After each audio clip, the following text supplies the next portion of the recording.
TV for the last time from SolarPower Summit in Brussels.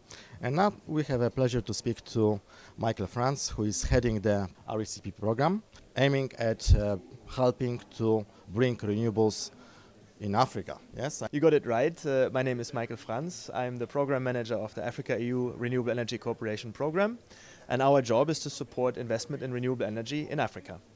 And to do that, we got support from the European Commission and from several European member states, Germany, the Netherlands, Austria and Finland. And our job is to support basically private investment in renewables in Africa. Because we are covering Africa quite closely. We are covering events in Kenya, in Nigeria.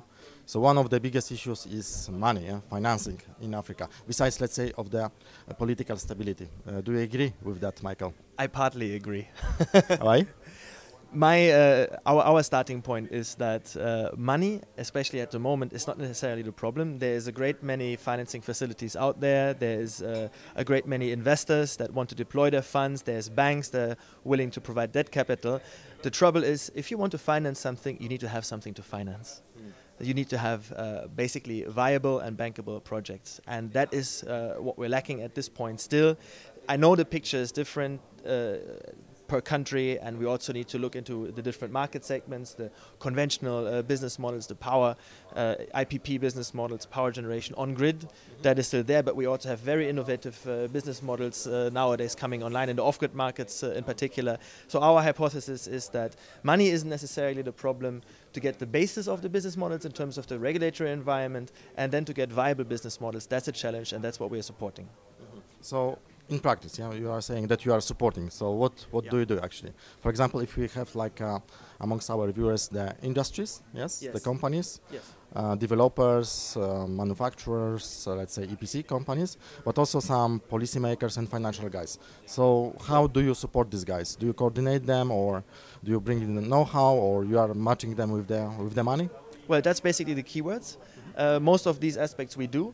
So one, we do provide market information about certain market segments in certain countries. That's available on our websites. Then we work in countries with partners in countries to find specific projects. Those could be ideas, or they could already be advanced projects.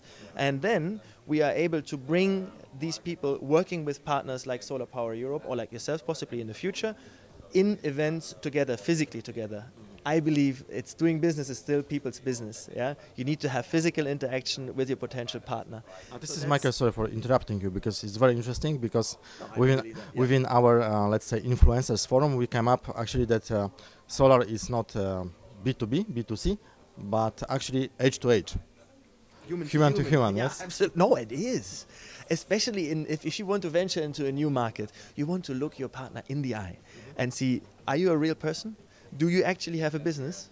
Can I trust you? I know you can't do that on the basis of one meeting, but you need to have a meeting to have a starting point. So we do firmly believe in the added value of having physical events, events like this one today, events like the ones that you're organizing, and we're supporting those kind of events.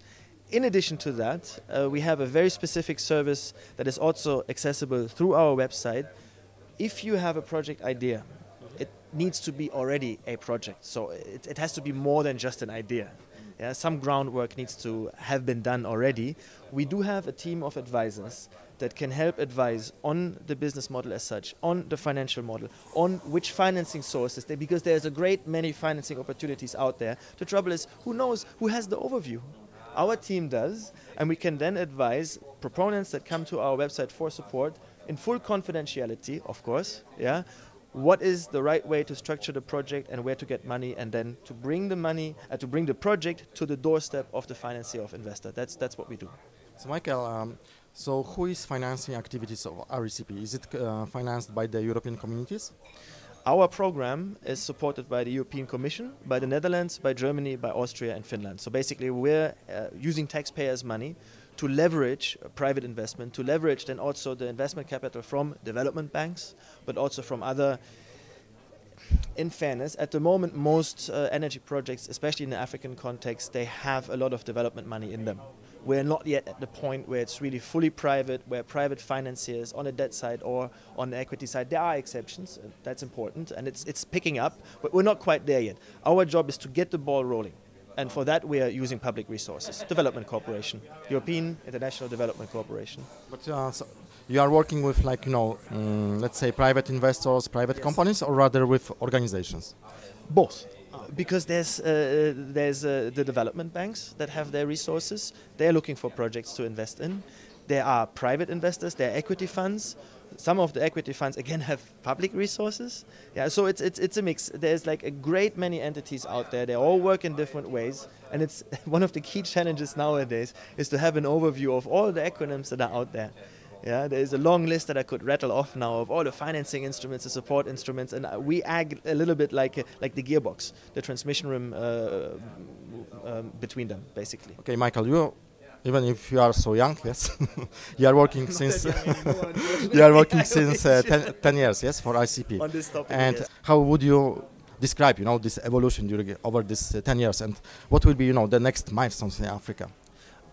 There have been different things at work. One, the prices have gone down. We all know that. Technology, innovation, economies of scale, prices have, one could say, collapsed.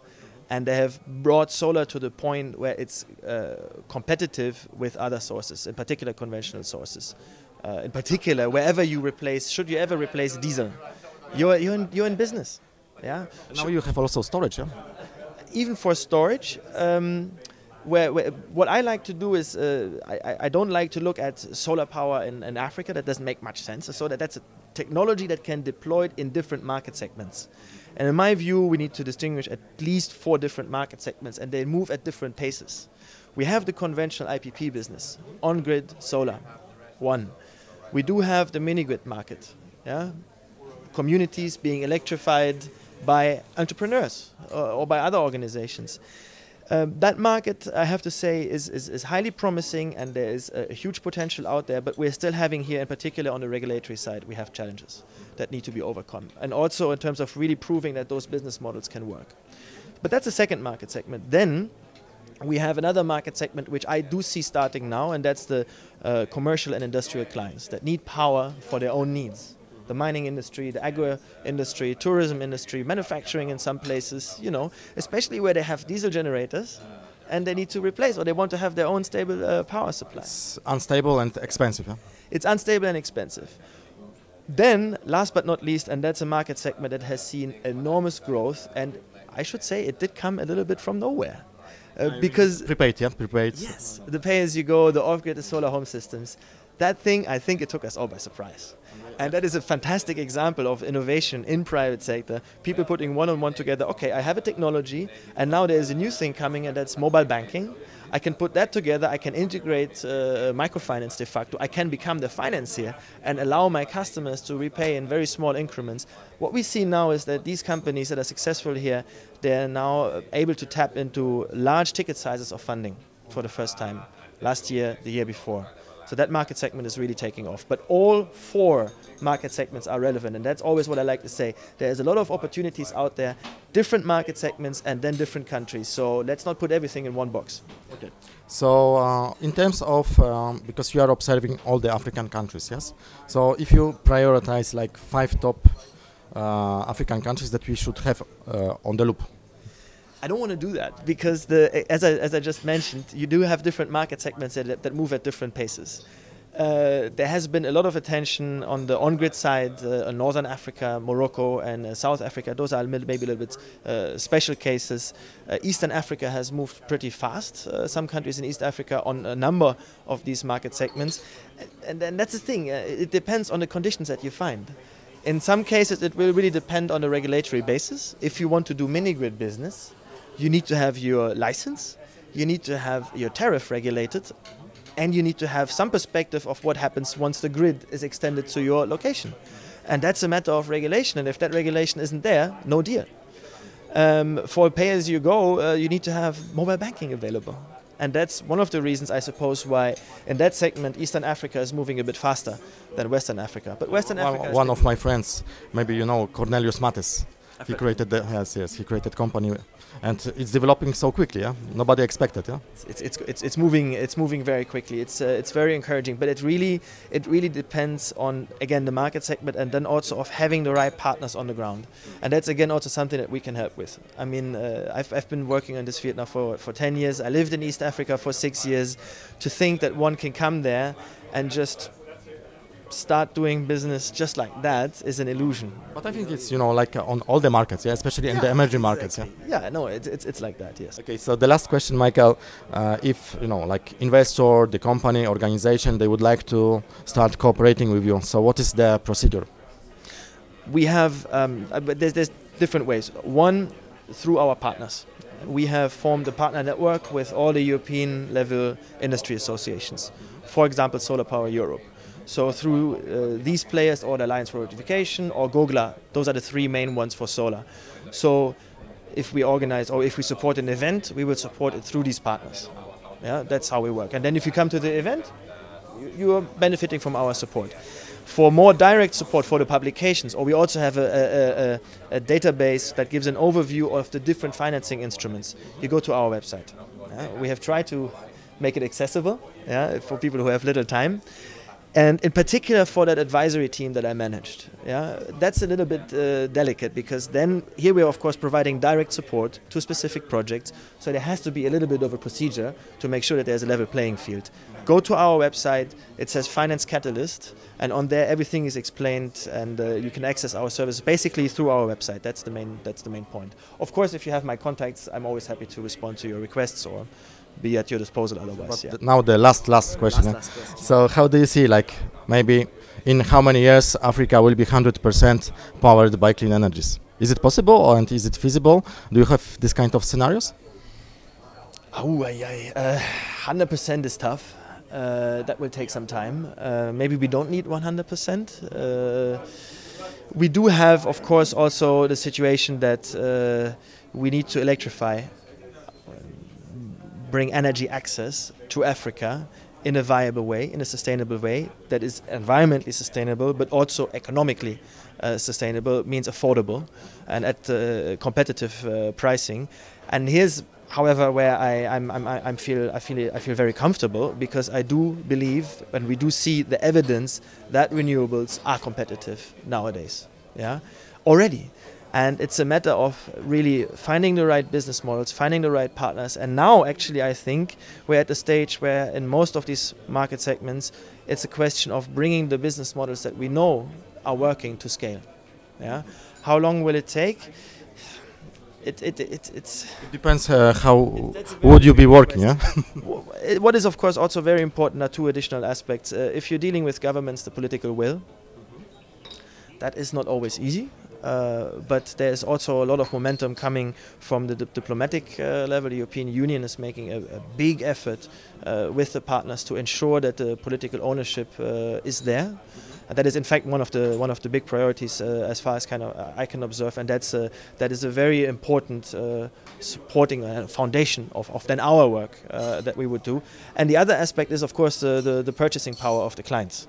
So we do need to have sustained economic growth, so that the industries can invest or have the resources to buy clean power from energy service providers, or for, if it's a solar home system or mini-grid customers, people need to be able to afford it. So we do need some economic growth, and we all need to probably play our part to make sure that economic growth happens in Africa. So I think that also it's very important that we are bringing together all the players, all the organizations together, to work collectively. Yes, I very much agree with that. One of the struggles that we're having in our line of work is really that it's so many initiatives out there, and it's very difficult to keep track of what's going on and who's doing what. We don't need to keep track of everything, but we need more coordination. And that is something that I would be very much looking forward to explore with you. It's also something that was really at the heart of this initiative. We have designed this in such a way that it's meant as a tool to pave the way towards work that is already done, to bring people together, to link existing assets, so to say. That's what we do. That's how we have structured. Yes, to focalize the know-how, or like in the case of the financing, access to finance advisory that we're providing, there are so many financing instruments out there. We don't need a new financing instrument, especially now that new and innovative financing instruments have come up. The European Commission has now launched Electrify, a fantastic initiative that will really make financing available for small and medium-scale renewables in Africa. Our job now is to link people with these instruments so that these instruments can deploy bigger, better, faster, more, basically. That's what we're looking at. So the last message, we have to make it together. Together we are stronger. Exactly. Okay, thank you so much. That was Solar PV TV together with Michael Franz, who is heading the program aiming at bringing renewable energies to Africa. Thanks for watching. Thank you very much.